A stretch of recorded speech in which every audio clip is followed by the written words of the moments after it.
नमस्कार दोस्तों, मैं रवनीश कुमार रेल वाला 2.1 पे आपका फिर से स्वागत करता हूं। और चलिए इस वीडियो के माध्यम से हम बल के बारे में जानेंगे कि बल क्या होता है और इस बल को किसने परिभाषित किया, बल के बारे में किसने बताया, उसके बारे में चर्चा करेंगे। चूँकि मैं एक वीडियो पहले भी बनाया था जिसमें जड़त्व के बारे में बताया था और जड़त्व के बारे में सबसे पहले गैलीलियो ने बताया और उसी को परिभाषा को देखते हुए एनालाइज करते हुए फिर न्यूटन साहब ने क्या किए कि उसे अपने शब्दों में परिभाषित किए और उन्होंने अपने एक नियम बनाया था बल के बारे में, जिसमें जड़त्व के नियम को बताया था। तो बताया था मैंने कि जड़त्व होता है क्या। ठीक है, तो जड़त्व किसी वस्तु का वह गुण है जिस गुण के कारण कोई भी वस्तु रेस्ट में रहता है तो रेस्ट में ही रहना चाहता है और मोशन में है तो मोशन में ही रहना चाहता है।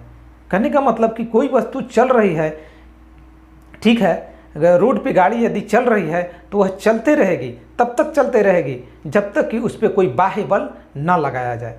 वह बाह्य बल ब्रेक के रूप में हो सकता है या उसके तेल खत्म हो जाने के रूप में रह सकता है या उसके फ्रिक्शन फोर्स के रूप में रह सकता है।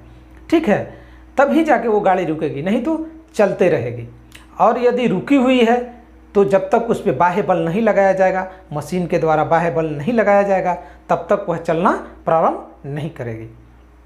और यही जड़त्व को परिभाषित करता है कि कोई भी वस्तु यदि चल रही है तो चलते ही रहेगी, रुकी हुई है तो रुकी हुई रहेगी। कब तक? जब तक कि उस पर कोई बाह्य बल ना लगाया जाए। चल रही है तो रोकने के लिए बाह्य बल लगाना पड़ेगा और रुकी हुई है तो चलने के लिए बाह्य बल लगाना पड़ेगा।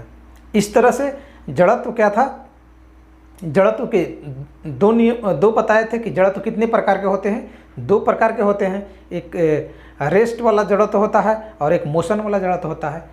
ठीक है, तो रेस्ट वाले के कारण वह रेस्ट में रहना चाहता है और मोशन वाले जड़त्व के कारण वह मोशन में रहना चाहता है। और इसी से बल का परिभाषा मिलता है। ठीक है, न्यूटन के पहला नियम है ये और इसी नियम से बल की परिभाषा मिलता है। तो चलिए हम बल के बारे में जानते हैं। बल क्या है? तो बल को हम छोटे शब्दों में कहें तो खींचने अथवा धकेलने की क्रिया को हम क्या कह सकते हैं? बल कह सकते हैं। क्या कहेंगे? बल लगा करके हम किसी वस्तु को खींच सकते हैं या ढकेल सकते हैं। तो खींचने या ढकेलने की प्रक्रिया को हम क्या कह सकते हैं? बल कहते हैं। क्या कहते हैं? बल कहते हैं। बल द्वारा हम क्या कर सकते हैं? तो किसी वस्तु को गतिमान कर सकते हैं। क्या कर सकते हैं? गतिमान कर सकते हैं। या कोई वस्तु गतिमान है तो उसे रोक सकते हैं। क्या कर सकते हैं? गतिमान है तो रोक सकते हैं और रुकी हुई है तो उसे गतिमान कर सकते हैं, गति में कर सकते हैं। ठीक है, और क्या कर सकते हैं? तो उसकी अवस्था में चेंजिंग ला सकते हैं। ठीक है, उसके आकार में चेंजिंग ला सकते हैं। ठीक है, स्थिति में चेंजिंग लाते हैं। कैसे? तो बल को लगाकर, उस पर बल को अप्लाई करके। बल अप्लाई करने पे क्या होगा? उसकी स्थिति चेंज हो जाएगी, आकार भी कभी कभी चेंज हो जाएगा।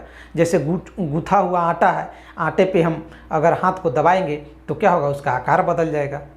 ठीक है, बॉल है तो बॉल ज़मीन पे रखा हुआ है, उसे अगर पैर से धक्का देते हैं तो वह रेस्ट से मोशन में आ जाएगा।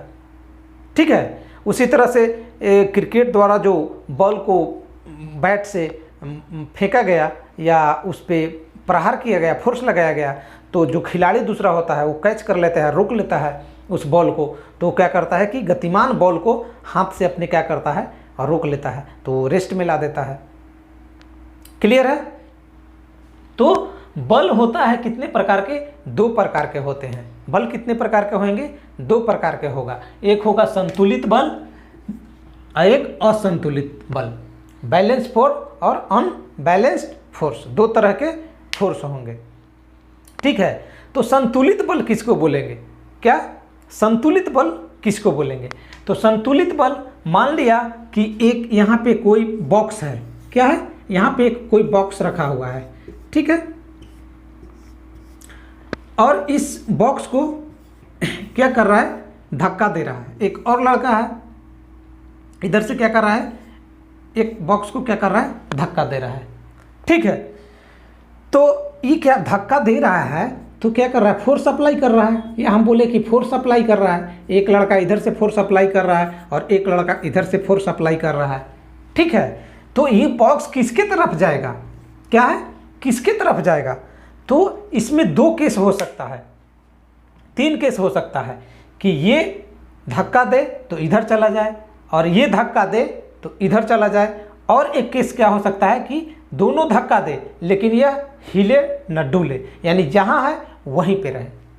ठीक है, तो इस हम पिक्चर से ये समझेंगे कि संतुलित और असंतुलित बल क्या होगा। तो संतुलित बल के केस में क्या होगा कि यदि यह लड़का 1 न्यूटन का बल अप्लाई कर रहा है, क्या कर रहा है, 1 न्यूटन का बल अप्लाई कर रहा है और ये लड़का भी 1 न्यूटन का बल अप्लाई कर रहा है। ठीक है, एक ऑब्जेक्ट पे एक साइड से दूसरे साइड की तरफ 1 न्यूटन का फोर्स अप्लाई किया जा रहा है और दूसरे लड़के के तरफ से भी 1 न्यूटन का फोर्स अपोजिट डायरेक्शन में अप्लाई किया जा रहा है। तो इस स्थिति में क्या होगा कि ये ऑब्जेक्ट न हिलेगा न डुलेगा, क्योंकि दोनों तरफ से सेम फोर्स को अप्लाई किया जा रहा है। वो भी उधर से उतने ही धक्का दे रहा है और ये भी उतने ही फोर्स अप्लाई कर रहा है। तो इस स्थिति में क्या होगा कि इसकी स्थिति चेंज नहीं होगी, ये जैसे है वैसे ही रहेगी। और इस तरह से जब आप बल को अप्लाई किया जाएगा तो उसको क्या बोलेंगे, संतुलित बल बोलेंगे। क्या बोलेंगे, संतुलित बल बोलेंगे। तो संतुलित बल का परिभाषा क्या हुआ कि संतुलित बल की स्थिति में कोई भी वस्तु जिस अवस्था में रहेगी उसी अवस्था में वो रहेगी, उसकी अवस्था में चेंजिंग नहीं होगा। मतलब वह रेस्ट में है तो रेस्ट में ही रहेगा। ठीक है, मोशन में नहीं आएगा। मोशन में आने के लिए क्या चाहिए, असंतुलित बल चाहिए। क्या चाहिए, असंतुलित बल चाहिए। ठीक है, तो यदि इसी पिक्चर में ये 2 न्यूटन का फोर्स को अप्लाई करता, ये क्या करता, 2 न्यूटन के फोर्स को अप्लाई करता। ठीक है, तो ये क्या होता, ऑब्जेक्ट इधर चला जाता। क्या होता, इधर चला जाता।